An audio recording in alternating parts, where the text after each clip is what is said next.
मेरी बाइक पूरी तरह से एग्जैक्टली इस जगह पे बंद पड़ गई। Finally this is the moment of victory.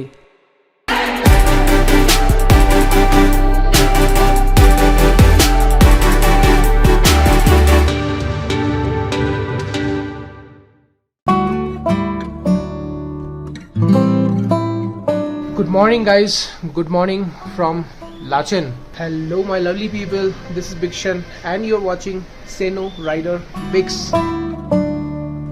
सुबह के अभी टाइम हो रहा है 5:30 और मैंने अभी गूगल पे लाचेन का टेम्परेचर चेक किया तो पता चला कि 7 डिग्री है, लेकिन फील लाइक है 6 डिग्री। लेकिन मुझे उतना पता नहीं चल रहा है जितना कि कल रात को पता लग रहा था।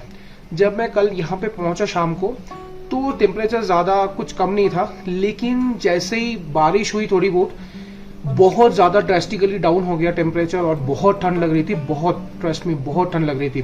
लेकिन अभी सुबह का जो क्लाइमेट है इट्स अ सूदिंग क्लाइमेट, ज़्यादा ठंड नहीं है। और कल सिलीगुड़ी से मैंने लाचन किस तरह से पहुंचा ऑफ रोडिंग एडवेंचर वगैरह करते हुए, माइंड ब्लोइंग यार, माइंड ब्लोइंग। मतलब बहुत ही अच्छा लगा मुझे राइड करते हुए, व्यूज और ऑसम। तो अगर आपने वो वीडियो नहीं देखा, ऊपर कहीं लिंक आ रहा होगा, kindly go and watch this video and उसके बाद आप इस वीडियो पे आ सकते हो। बेसिकली कल अंधेरा हो चुका था और मेरे रूम की बैल्कनी से जो बाहर का व्यू था वो आपको मैंने दिखा नहीं पाया। So just have a look.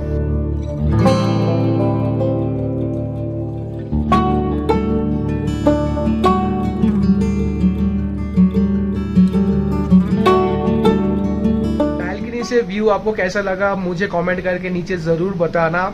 और यही वजह है कल आते ही मैंने तुरंत इस होटल को, इस रूम को मैंने बुक कर लिया, क्योंकि आते ही मैंने इस व्यू को देखा और मुझे बहुत ज़्यादा पसंद आया। एनीवेज गाइस, आज का प्लान कुछ ऐसा है कि अभी 6 बजे तक मैं निकल जाऊंगा गुरुदम्बर लेक पहुंचने के लिए, जो कि है वर्ल्ड्स 2nd हाईएस्ट लेक और इसकी जो हाइट है वो है 17,700 फीट, जो कि बहुत ज़्यादा है। बेसिकली यहाँ पे एक प्रॉब्लम है कि आप जब गुरुदम्बर पहुँचते हो वहाँ पे कहा जाता है कि लैक ऑफ ऑक्सीजन की वजह से, मतलब थोड़ा बहुत ब्रीदिंग प्रॉब्लम या डिजीनेस आने का थोड़ा बहुत वो डर रहता है, लेकिन सबको कंपलसरी होगा ऐसी कोई बात नहीं है। इसके लिए थोड़ा सा प्रिकॉशन लेके जाना जरूरी था, इसलिए मैंने ऑक्सीजन सिलेंडर कैरी किया है और साथ मैंने कर्पूर कैरी किया है। शायद मुझे ज़रूरत ना पड़े, लेकिन to be on the safer side, जैसे कि मैं सोलो राइड कर रहा हूँ तो वहाँ पे कुछ हो गया तो देखने वाला शायद कोई नहीं होगा, तो इसीलिए प्रिकॉशन लेके जाना बहुत ज़रूरी है। लाचेन का जो हाइट है 8,000 समथिंग करीब है।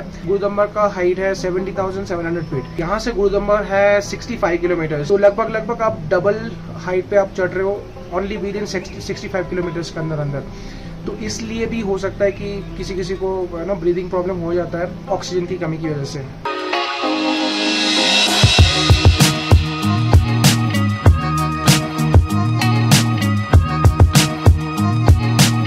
तो बेसिकली मैंने अंदर सिर्फ और सिर्फ एक थर्मल वेयर पहना है और ऊपर से ये थर्मल लाइनर जो कि राइडिंग जैकेट के साथ आता है, ऊपर मैं पहन रहा हूँ राइडिंग जैकेट। तो इतने से काम चल जाना चाहिए। मैं बस इतना ही उम्मीद करता हूँ कि ऊपर मौसम मुझे ठीक मिले, कल की तरह ऐसा ना हो कि पूरे दिन बारिश होता है, क्योंकि मेरा राइडिंग जैकेट, राइडिंग पैंट सब कुछ भीगा हुआ है यार। मतलब एक तो इतनी ठंड, ऊपर से ये भीगा हुआ सब कपड़ा।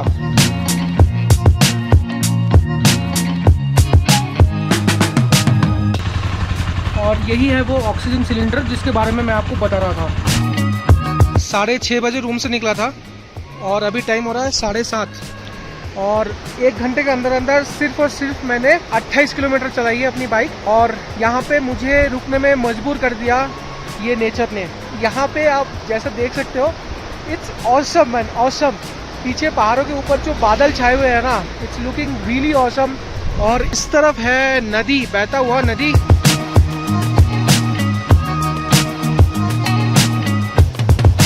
Those clouds are looking really awesome. मतलब बादल इस तरह से छाए हुए हैं ना, समझ में नहीं आ रहा कि पहाड़ की ऊंचाई कितनी है।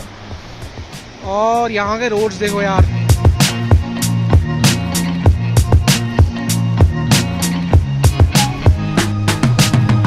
और यहाँ पे है हमारी senorita performing so good so फार।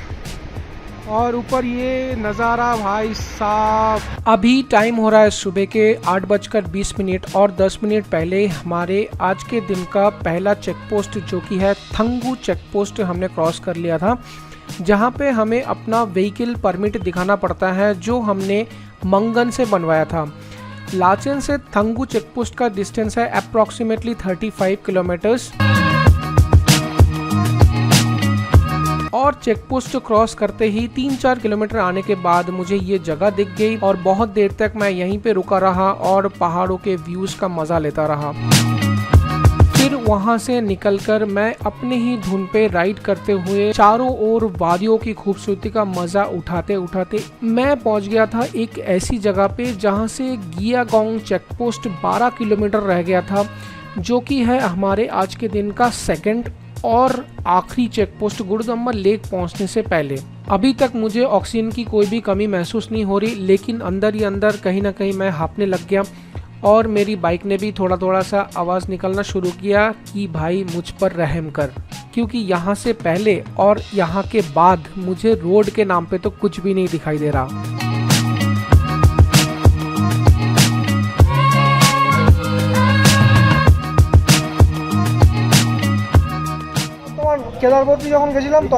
सो गाइज अभी सुबह के 10 बजने में सिर्फ और सिर्फ 10 मिनट ही बाकी है और मैं राइड करते हुए आते आते रास्तों पे पड़ा पत्थरों से लिटरली लड़ाई झगड़ा करते हुए मैं पहुंच गया गियागोंग चेकपोस्ट, जिसका अल्टीट्यूड है 15,312 फीट, जहां पे मैंने अपनी बाइक की परमिट दिखाई और आर्मी वालों ने कहा कि आप आगे गुरुदम्बा लेक तक जा सकते हो। फिर मुझे खुशी खुशी याद आई कि मुझे जोरों की भूख लगी है और जैसे मैं 18,000 फीट पर चढ़ने वाला हूं अपने बाइक के साथ, तो मुझे ताकत की बहुत जरूरत पड़ेगी और मुझे यहाँ पे पेट भर के ठुस के खाना चाहिए।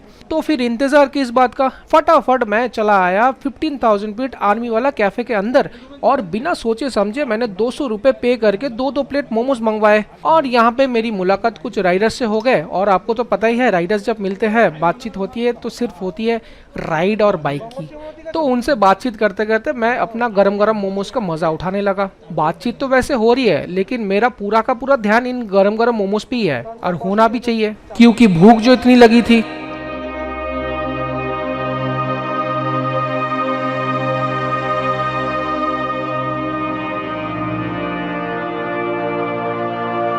गियागोंग चेकपोस्ट से गुरुदम्बा लेक का एग्जैक्ट डिस्टेंस है सिर्फ और सिर्फ 12 किलोमीटर्स। जैसे ही मैंने अपना खाना खत्म करके चेकपोस्ट से निकला, यहाँ पे आके मुझे रास्ता तो अच्छा मिला ही और साथ साथ मुझे अभी महसूस भी ये हो रहा है कि भाई दुनिया की सारी खूबसूरती सिर्फ यहीं पे है। मैं वो एहसास तो शब्दों में बिल्कुल बयान नहीं कर सकता।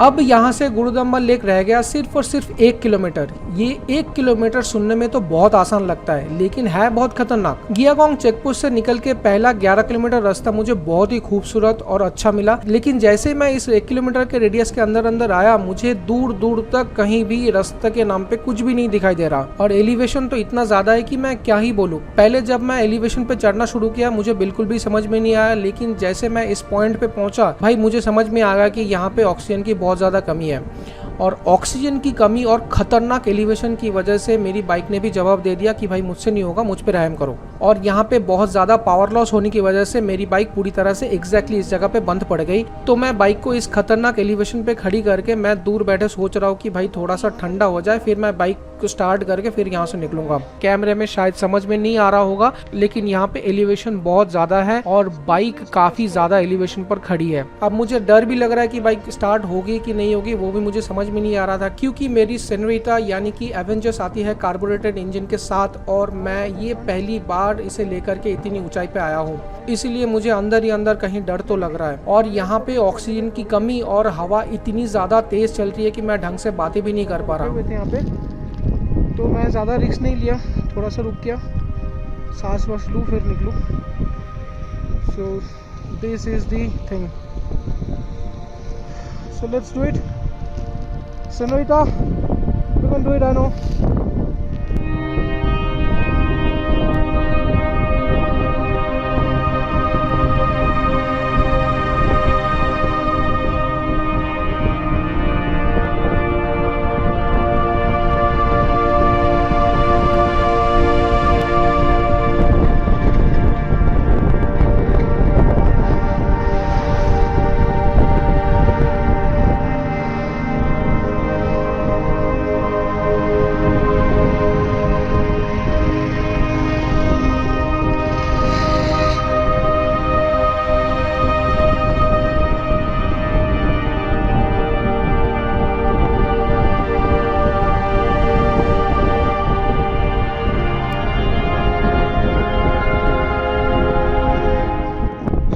गाइस यहाँ पे सीन कुछ ऐसा है कि ऊपर चढ़ने के लिए ना बहुत सारे अलग अलग छोटी छोटी गलियों की तरह अलग अलग रास्ते हैं। तो आपको हमेशा वही रास्ता चुनना है, पहले से देख करके समझना है कौन से रास्ते पे एंगल ऑफ एलिवेशन कम है। तो जैसे कि आप यहाँ पर देख सकते हो कि ऊपर जाने के लिए यहाँ से दो रास्ते अलग होते हैं। यहाँ से एक रास्ता ऊपर जाता है और यहाँ से भी जाता है, तो इसका एंगल ऑफ एलिवेशन ज़्यादा है। तो मैं अभी इसी रास्ते से प्रेफर करूँगा।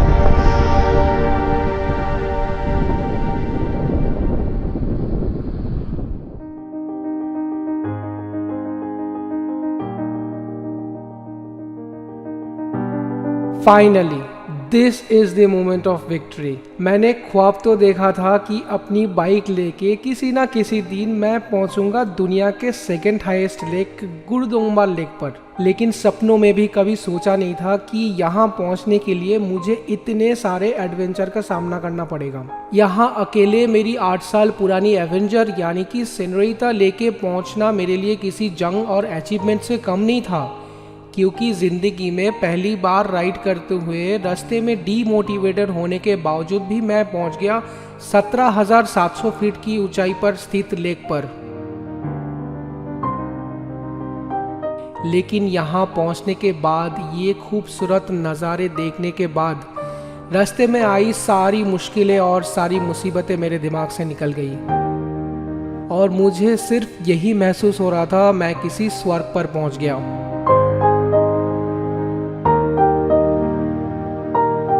और क्या ही चाहिए किसी को जिंदगी से।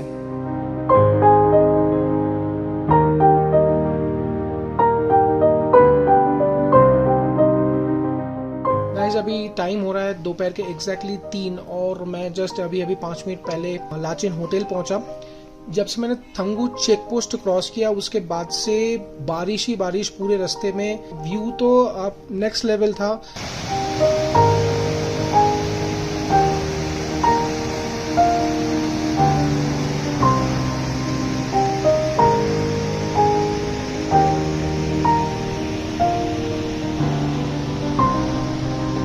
व्यू देखूं या मैं रास्ते पे कंसंट्रेट करूं, वो मुझे एक पॉइंट पे जाके समझ में नहीं आ रहा था। और बाहर के नज़ारे देखो यार, सुबह कुछ और ही दिख रहा था, अभी तो कुछ और ही दिख रहा है। मतलब इस तरह से फॉग था। सुबह आपने देखा होगा कि फॉग बिल्कुल भी नहीं था, लेकिन अभी इस वक्त देखो कितना फॉग है, कितना डेंस फॉग है। खैर जो भी हो, मुद्दे की बात पे आता हूँ। मेन बात ये है कि आज जो मैंने एक्सपीरियंस किया, चाहे वो ऑफ रोडिंग हो, चाहे वो व्यूज हो, राइडिंग के रिलेटेड कुछ भी हो, it was just next level. Next level off roading. इतनी खतरनाक वाली ऑफ रोडिंग तो मैंने पहले कभी भी नहीं किया हुआ था थ्रू आउट माई लाइफ। और 2-3 बार जो है एवेंजर मेरी सेनोरिटा, उसमें पावर ड्रॉप हो गया था जस्ट बिकॉज कि वहाँ पे ना ऑक्सीजन की बहुत ज़्यादा कमी है, उसकी वजह से पावर मिलना बहुत मुश्किल हो जाता है। ये सिर्फ मेरी बाइक के साथ ही नहीं, बाकी हिमालयन फिर एक्सपल्स वगैरह भी था वहाँ पे, तो उनके साथ भी सेम टू सेम सीन हुआ है। लेके पास पहुँचते पहुँचते 11:30 बज गया था, फिर 12:30 तक मैं वहीं पे था।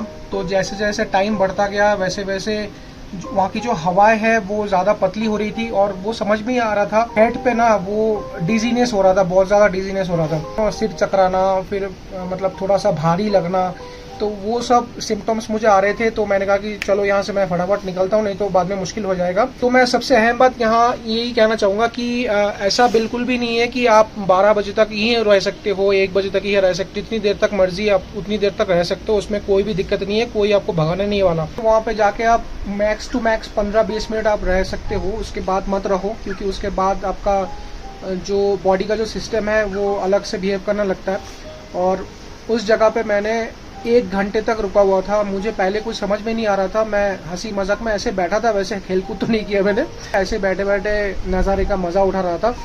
लेकिन बाद में जब वहाँ से छोड़कर फिर उस चेक पोस्ट पे आया, फिर नींद आ रही थी बहुत ज़्यादा, फिर ऑक्सीजन की कमी भी शायद महसूस कर रहा था मैं, बहुत ज़्यादा डिजीनेस हो रहा था। तो वहाँ पे मैं घंटे भर के लिए रुक गया था। उसके बाद धीरे धीरे वहाँ से निकलने के बाद 1 घंटे बाद मैं थोड़ा सा फील गुड करना चालू किया। पहले पहले बहुत हल्के में लिया हुआ था कि मतलब ठीक है चलो जो होगा देखा जाएगा, लेकिन it was really difficult.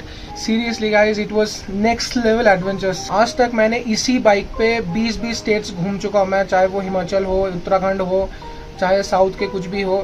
South में तो वैसे इतना एडवेंचर होते नहीं है, लेकिन यहाँ पे जो सीन है ना ये कुछ अलग ही है, मतलब इसको कभी अंडर एस्टिमेट ना करना।